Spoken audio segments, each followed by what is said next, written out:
I'd like to tell you about the strangest secret in the world. We live today in a golden age. This is an era that man has looked forward, dreamed of, and worked toward for thousands of years. We live in the richest land that ever existed on the face of the earth, a land of abundant opportunity for everyone. And life seemed like a pretty interesting adventure to him. What's become of the dreams, the hopes, the plans? You have to define success. And here's the definition. Success is the progressive realization of a worthy ideal. If a man is working toward a predetermined goal and knows where he's going, that man is a success. Success is the progressive realization of a worthy ideal. We haven't learned how to become financially independent in the richest land that has ever been known. Now let's get back to our definition of success. Who succeeds? The only man who succeeds is the man who is progressively realizing a worthy ideal. He's the man who says, I'm going to become this, and then begins to work toward that goal. Because that's what she wanted to do. Who wants to become a top-notch salesman and grow and build with his organization. A success is anyone who is doing deliberately a predetermined job because that's what he decided to do deliberately. All we have to do is create. Now, for 20 years, I looked for the key which would determine what would happen to a human being. Was there a key I wanted to know which would make the future a promise that we could foretell to a large extent? Was there a key that would guarantee a person's becoming successful if he only knew about it and knew how to use it? Well, there is such a key, and I found it. They have the magic touch. You've heard them say that about someone. Everything he touches turns to gold. And have you ever noticed that a man who becomes successful tends to continue to become successful? It's because of goals. Some of us have them, some don't. People with goals succeed because they know where they're going. Now think of a ship leaving a harbor, and think of it with the complete voyage mapped out and planned. The captain and crew know exactly where it's going and how long it will take. It has a definite goal. Same with a human being. Selling is the world's highest paid profession, if we're good at it, and if we know where we're going. Every company needs top-notch salesmen, and they reward those men. The sky is the limit for them. Now let's get back to the strangest secret in the world, the story that I wanted to tell you today.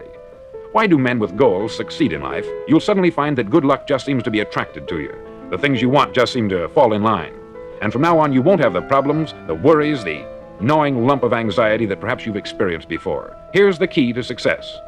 We become what we think about. Now let me say that again. We become what we think about. We become what we think about. Now let me say that again. We become what we think about. We become what we think about. Now let me say that again. We become what we think about. Throughout all history, the great wise men and teachers, philosophers and prophets have disagreed with one another on many different things. It is only on this one point that they are in complete and unanimous agreement. Listen to what Marcus Aurelius, the great Roman emperor, said. He said, "A man's life is what his thoughts make of it. Everything comes if a man will only wait. I have brought myself by long meditation to the conviction that a human being with a settled purpose must accomplish it, and that nothing can resist a will that will stake even existence for its fulfillment."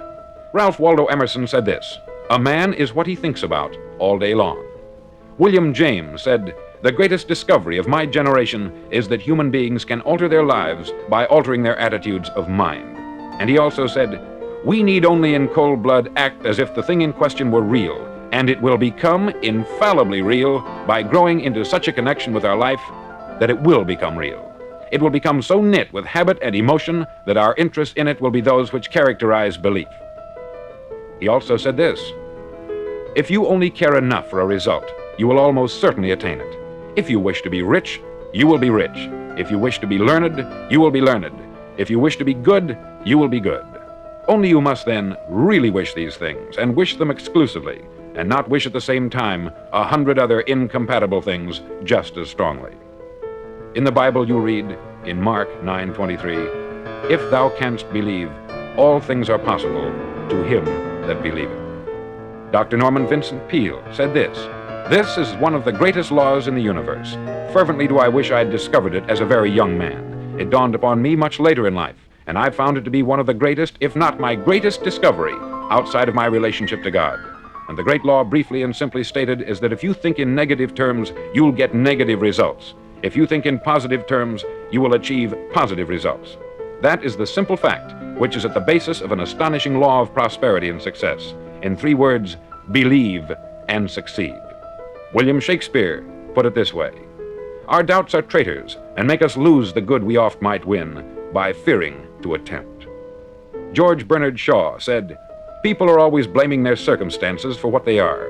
I don't believe in circumstances. The people who get on in this world are the people who get up and look for the circumstances they want, and if they can't find them, make them. And every person who discovered this, for a while believed that he was the first one to work it out. We become what we think about. Now, it stands to reason that a person who's thinking about a concrete and worthwhile goal is going to reach it, because that's what he's thinking about. And we become what we think about. Now, how does it work? Why do we become what we think about? As it's written in the Bible, as ye sow, so shall ye reap. It doesn't care what we plant. Success, failure. A concrete, worthwhile goal, but what we plant, it will return to us. You see, the human mind is the last great unexplored continent on the earth. It contains riches beyond our wildest dreams. It will return anything we want to plant. Everything that's really worthwhile in life came to us free. Our mind, our soul, our body, our hopes, our dreams, our ambitions, our intelligence, our love of family and children and friends. All these priceless possessions are free, but the things that cost us money are actually very cheap and can be replaced at any time. Decide now, what is it you want? Plant your goal in your mind. It's the most important decision you'll ever make in your entire life. Do you want to be an outstanding salesman, a better worker at your particular job? Do you want to go places in your company, in your community? All you've got to do is plant that seed in your mind. Care for it. Work steadily toward your goal, and it will become a reality. It not only will, there's no way that it cannot. You see, that is a law, like the laws of Sir Isaac Newton, the laws of gravity. They always work, they're inflexible. Think about your goal in a relaxed, positive way. Picture yourself in your mind's eye as having already achieved this goal. See yourself doing the things you will be doing when you've reached your goal. Ours has been called the phenobarbital age, the age of ulcers and nervous breakdowns. Every one of us is the sum total of his own thoughts. He is where he is because that is exactly where he really wants to be, whether he'll admit that or not. Or are you going to keep both hands firmly on the wheel and control and direct this power to a specific, worthwhile purpose? It's up to you. You're in the driver's seat. The very law that gives us success is a two-edged sword.